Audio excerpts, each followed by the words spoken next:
Hello students, welcome to my YouTube channel.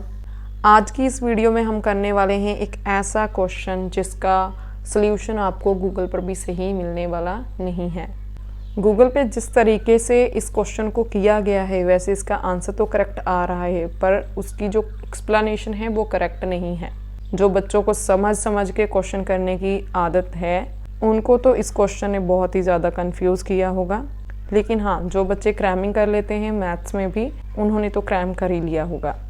चलिए पहले इस क्वेश्चन को सॉल्व करते हैं एंड देन लास्ट में मैं बताऊंगी कि गूगल पे जो सॉल्यूशन दिया गया है उसमें कौन सी चीज़ है जो कंफ्यूज कर रही है। So let's do. In a business A invest 50,000 for 6 months, B 60,000 for 4 months and C 80,000 for 5 months। A, B and C तीन लोग हैं जिन्होंने किसी बिजनेस में इन्वेस्ट किया है। अलग अलग अमाउंट है और अलग अलग टाइम इंटरवल है। If they together earn 18,800, find the share of each. इन तीनों की मिलाकर टोटल अर्निंग 18,800 है एंड हमें देखना है कि एक एक पर्सन को कितना अमाउंट आएगा। हर किसी का शेयर फाइंड आउट करने के लिए सबसे पहले हमारे पास रेशो होनी चाहिए, राइट। एंड यहाँ पर रेशो निकालने के लिए हमारे पास दो टर्म्स हैं, एक तो अमाउंट एंड दूसरा टाइम। तो यहाँ पर अगर हम अमाउंट के अकॉर्डिंग देखें तो रेशो क्या आएगी हमारे पास, यहाँ पर लिख देते हैं मनीज रेशो A:B:C। तीनों ने कितना कितना अमाउंट इन्वेस्ट किया है। ए ने 50,000 तो यहाँ पर लिखेंगे 50,000 इज टू, बी ने 60,000 किया है तो 60,000 लिखेंगे इज टू, सी ने 80,000 किया है तो 80,000 लिखेंगे। अब ये तो मनी के लिए रेशो आ गई, इसको सिंप्लीफाई कर सकते हैं। देखो हर किसी के साथ 4 ज़ीरोज़ हैं तो वो 4 ज़ीरोज़ कट सकती हैं, मतलब हम हर किसी टर्म को 10,000 से डिवाइड कर सकते हैं। रेशो को सिंप्लीफाई बनाने के लिए सेम नंबर से डिवाइड किया जा सकता है। जैसे जब हमारे पास फ्रैक्शन की रेशोज होती हैं तो उसमें हम एलसीएम से मल्टीप्लाई करके उसको होल नंबर में कन्वर्ट करते हैं। सिमिलरली अगर यहाँ पर बहुत ही बड़े नंबर्स हैं तो जो कॉमन फैक्टर है उसके साथ डिवाइड करके इसको सिंप्लीफाई कर सकते हैं। अब यहाँ पर हमारी मनी के लिए रेशो क्या आ गई, 5:6:8, राइट। एंड दूसरी रेशो क्या है, दूसरी रेशो होगी टाइम के लिए, क्योंकि यहाँ पर टाइम भी गिवन है 6 months, 4 months, 5 months। तो यहाँ पर हम लिखेंगे टाइम्स रेशो। ये भी ए, बी, सी के लिए है, 6 months, 4 months एंड 5 months। अब इन दोनों रेशोज़ के लिए हमें कैलकुलेट क्या करना है, यहाँ पर प्रॉफिट दे रखा है तो हमें हर किसी का प्रॉफिट देखना है कि ए को कितना प्रॉफिट हुआ, बी को कितना हुआ, सी को कितना हुआ। एंड प्रॉफिट क्या होता है, प्रॉफिट होता है इन्वेस्टमेंट इनटू टाइम। देखो किसी भी बिजनेस में जितनी ज़्यादा इन्वेस्टमेंट होगी उतना ज़्यादा प्रॉफिट, राइट। एंड जितनी ज़्यादा टाइम के लिए होगी उतना ज़्यादा प्रॉफिट। तो यहाँ पर जो प्रॉफिट है वो इन्वेस्टमेंट एंड टाइम दोनों पे डिपेंड कर रहा है। तो यहाँ पर जो ए, बी और सी की रेशो होगी वो इन दोनों का कंपाउंड होगी, राइट। एंड हमने कंपाउंड रेशो पढ़ा है। तो यहाँ पर तीनों का शेयर कैलकुलेट करने के लिए हमें कंपाउंड रेशो लेना होगा, ठीक है, जो कि हमने ऑलरेडी इस चैप्टर की स्टार्टिंग में पढ़ रखा है। तो यहाँ पर जो कंपाउंड रेशो होगी A:B:C के लिए वो होगी फर्स्ट टर्म से फर्स्ट टर्म मल्टीप्लाई होगी, 5 × 6 30 is to 6 × 4 24, 8 × 5 40। अब इस कंपाउंड रेशो को देखो, इसको भी हम और सिंप्लीफाई कर सकते हैं अगर मैं 2 से डिवाइड कर दूँ तीनों को। इसको भी 2 से डिवाइड, इसको भी 2 से डिवाइड और इसको भी। यहाँ पर क्या आ गया 15, यहाँ पर 12 एंड यहाँ पर 20। तो इनके लिए जो कंपाउंड रेशो है वो है 15:12:20। अब रेशो हमने निकाल ली है, टोटल अमाउंट जो टोटल अर्निंग है, ठीक है, तीनों की मिलाकर जो अर्निंग है वो टोटल है 18,800,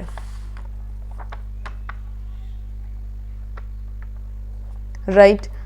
शेयर कैलकुलेट करने के लिए रेशो की टर्म्स का सम फाइंड आउट करना पड़ता है। तो यहाँ पर लिखेंगे sum of the terms of the ratio 15 plus 12 plus 20 which is equals to 47। अब यहाँ पर लिखेंगे एज शेयर। ए के कॉरस्पॉन्डिंग रेशियो कौन सी है 15, सम ऑफ टर्म्स क्या है 47 इंटू टोटल अमाउंट कितना है 18,800। अब इसको सिंप्लीफाई करेंगे, 47 इज़ अ प्राइम नंबर, सो हम 47 से इसको कैंसिल करने की कोशिश करेंगे। 7 4 28 होते हैं, लास्ट में 8 है यहाँ पर भी, तो 47 को मल्टीप्लाई करते हैं 4 से, यस ये आ रहा है, तो 47 1 47 एंड 47 4 188, साथ में 2 जीरोज एज इट इज आ जाएंगी। 15 मल्टीप्लाई 400, ये हमारे पास आ गया 15 4 60 एंड साथ में ये 2 जीरोज, तो 6,000 रुपीज़ जो है वो ए को आ रहा है।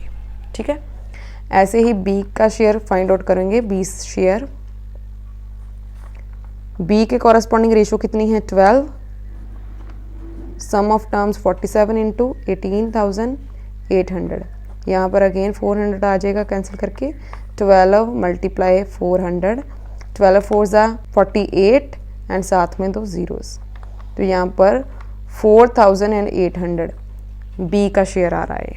सीज शेयर, सी के कॉरस्पॉन्डिंग रेशियो 20 है, इंटू 18,800, नीचे आएगा 47 जो कि टोटल है, कैंसिल करके again 400, 20 multiply by 400 equals to 8,000, right, 8,000 rupees. तो ये ए का शेयर 6,000 है, बी का शेयर 4,800 है एंड सी का शेयर 8,000 है। अब इसका आप टोटल करोगे तो आपके पास टोटल अमाउंट 18,800 ही आएगा। अब मैं आपको बताती हूँ कि गूगल पे सॉल्यूशन में ऐसी कौन सी चीज़ है जो आपको कंफ्यूज कर सकती है। देखो यहाँ पर हमें स्टेप बाय स्टेप मालूम है कि क्या हुआ, कैसे हमने ये रेशो को कैलकुलेट किया। गूगल पे इस रेशो को अटेन करने के लिए उन्होंने यूज़ किया है, जैसे कि यहाँ पर लिखा है कि ए ने इन्वेस्ट किया 50,000 फॉर 6 मंथ्स, तो उन्होंने लिखा है investment for 6 months equals to 50,000 and यहाँ पर लिखा है investment for 1 month equals to यहाँ पर 50,000 और साथ में मल्टीप्लाई 6 डाल दिया।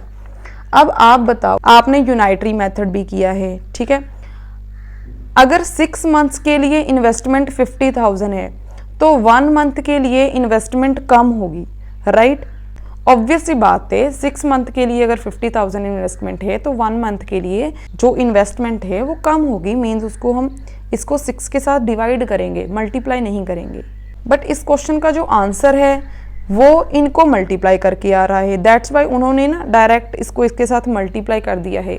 बट अगर हम इस हिसाब से इसको करेंगे तो यहाँ पर मल्टीप्लाई होगा नहीं, अगर मल्टीप्लाई होगा नहीं तो आपका आंसर भी आएगा नहीं। हमने बचपन से पढ़ा है कि अगर ज़्यादा क्वांटिटी के लिए अमाउंट दे रखा है और हमें एक के लिए फाइंड करना है तो हम डिवाइड करते हैं, एंड अगर एक के लिए गिवन है और हमें ज़्यादा के लिए फाइंड करना है तो हम मल्टीप्लाई करते हैं। बट यहाँ पर तो उल्टा हो रहा है ना, 6 के लिए दे रखा है, एक के लिए फाइंड करने के लिए फिर से मल्टीप्लाई कर रहे हैं, तो इस चीज़ को समझना बहुत ही टफ हो जाता है अगर हम इसको इस हिसाब से करेंगे। तो उससे अच्छा है कि हम वो मेथड यूज़ करें जो एक्चुअली इसमें एप्लीकेबल है। कंपाउंड रेशो पढ़ी है और कंपाउंड रेशो जो है वो ऐसे क्वेश्चंस को करने के लिए ही यूज़ होती है, because compound ratio is use to solve more than 1 ratio. अब यहाँ पर मोर देन 1 रेशो है, एक से ज़्यादा रेशो है, एक तो अमाउंट के लिए रेशो है और दूसरी टाइम के लिए रेशो है, और प्रॉफिट दोनों पे डिपेंड कर रहा है। तो दैट्स वाई इस पे हमें कंपाउंड रेशो को यूज़ करके ही सॉल्व करना है, ना कि इस तरीके से। इसको देख के तो समझ ही नहीं आ रहा है कि ये किया क्या हुआ है, ना तो ये यूनाइटरी मेथड है।